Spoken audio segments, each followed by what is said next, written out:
WSBT 22's Suzanne Spencer is covering that race. She's live in Indianapolis for us. And Suzanne, the Indiana Convention Center certainly starting to fill up there.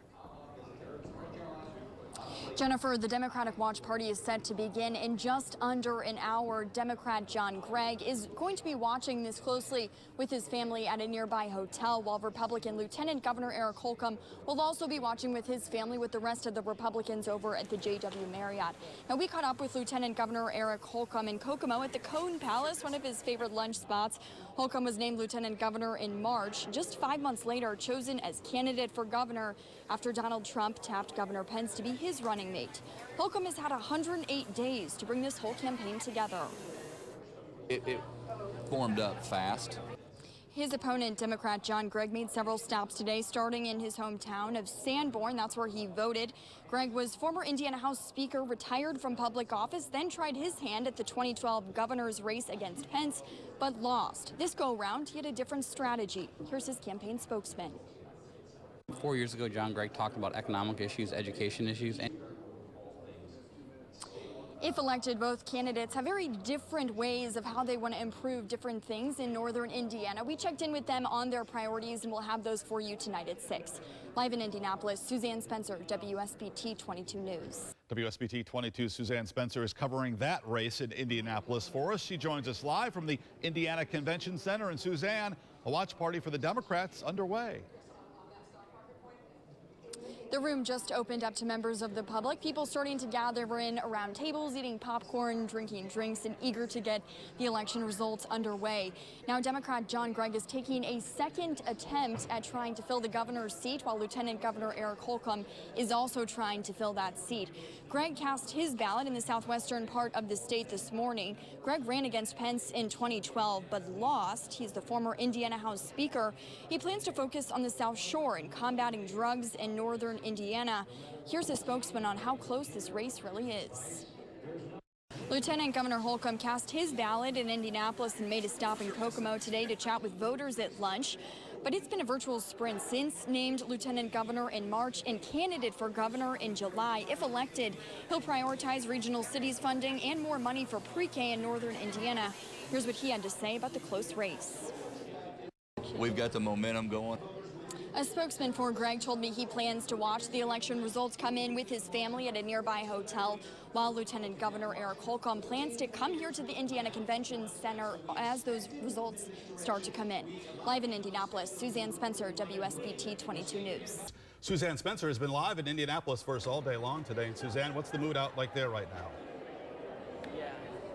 Jennifer and Rick, really quite a solemn mood here in Indianapolis at the convention center. Now, Democrat John Gregg just stepped off stage saying that this is very well the last time you may ever see his name on the ballot. But he said not so for his running mate, Christina Hale. You know, this is the second time that Gregg has tried to become governor of Indiana. In 2012, he ran against Pence, but lost that race by a really narrow margin. And again, losing tonight to Lieutenant Governor Eric Holcomb. Now, those numbers tonight ended up being 52% of the vote for Holcomb to Gregg's 45%. But, you know, from the beginning, we knew this race would be a toss-up. Several people here at the Democratic Watch Party really starting to feel that loss, lots of them leaving.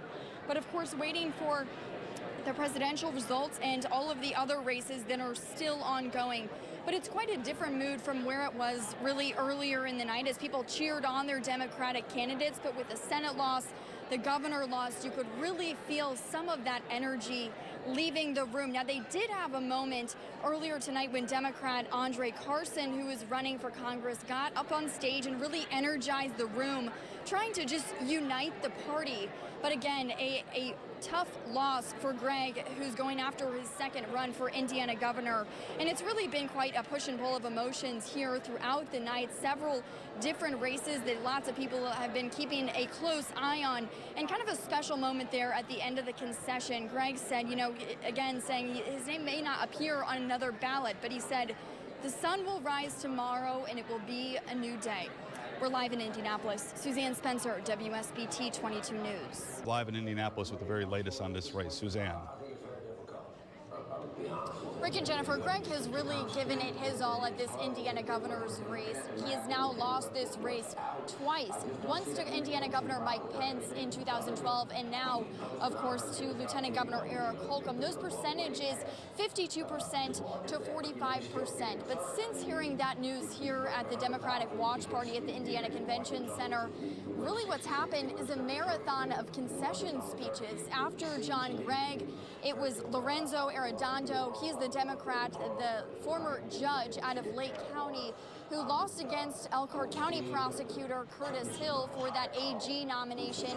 And most recently, just off the stage, was Democratic Superintendent Glenda Ritz, talking about all of the work still left to be done for school accountability. Now, we're expected to still hear from some others. For a brief moment, there was kind of some confusion here. They turned off all of the national election results in the Democratic Watch Party, and now it's back on as we're eagerly awaiting those results.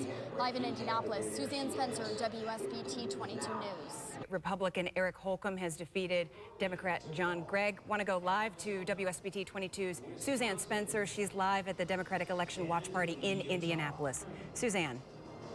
Let's take a look at the red. Jennifer and Rick, I want to set the stage for you guys. What has happened here at the Democratic Watch Party throughout the night? You can see several people still here from the Democratic Party, people from the community, but certainly several people starting to filter out. But really a tough night for a lot of the local races here in Indiana for the Democrats, losing the governor, the Senate, and also the superintendent. But certainly a very big win tonight for Lieutenant Governor Eric Holcomb. He managed to put this whole campaign together within a matter of 108 days. Far fewer for John Gregg, who has done this before but lost in 2012. Here's what those candidates had to say. You know, there's been a wacky Now, just in the past hour, we've heard several concessions from several different candidates. John Gregg, also AG candidate Lorenzo Arredondo, as well as Democrat Glenda Ritz. But again, many people still around, eagerly awaiting that presidential race. Sounds like it just went off the large screens here at the Watch Party. Been doing that the past couple of minutes. But we want to get you over to another race in Indianapolis that we've been very closely watching, that of the Senate race. That's where WSBT 22's Danielle Kennedy is at. And Danielle, what can you tell us? Suzanne, so much excitement here tonight, especially now, just a few minutes ago, announcing that Donald Trump has won Florida. Green as to what's going to happen in the presidential election. Suzanne. Danielle, a very important race indeed to keep monitoring. Danielle Kennedy live from Indianapolis. And of course, we'll continue monitoring these races as they are in Indiana, as well as those national races. And for now, though, we'll throw it back to you guys in the studio. Yeah, it certainly has been a very busy night. Thank you very much for all the reporting down in Indianapolis.